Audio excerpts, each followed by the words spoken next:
যখনই ওযু করবেন ওই ওযু দিয়ে 2 রাকাত নামাজ পড়ার চেষ্টা করেন। নবীজি যখন জান্নাতে মেরাজের রাতে জান্নাতে গিয়েছেন, নবীজি সাল্লাল্লাহু আলাইহি ওয়াসাল্লাম বলেছেন, আমি যখনই জান্নাত গিয়েছি, মানে আমাকে যখনই জান্নাত দেখানো হয়, তখনই আমি বেলাল তোমার পায়ের শব্দ শুনতে পারি। সুবহানাল্লাহ। হে বেলাল, তুমি কি এমন আমল করো আমার আগে আগে তোমার পায়ের শব্দ শুনতে পারি?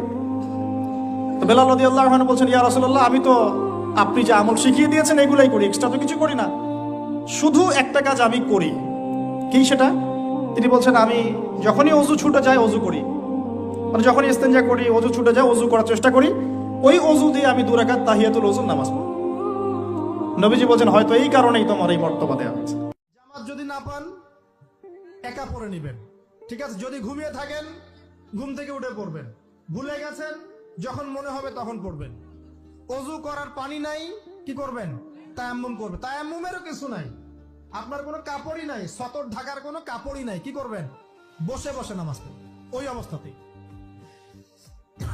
এটা কোনো মাফ নাই, মানে আপনার ওযু করার কোনো পানি নাই, তায়াম্মুমের কিছুই নাই, কাপড়ও নাই সতরে, তখনও নগ্ন হয়ে বসেই নামাজ পড়তে হবে।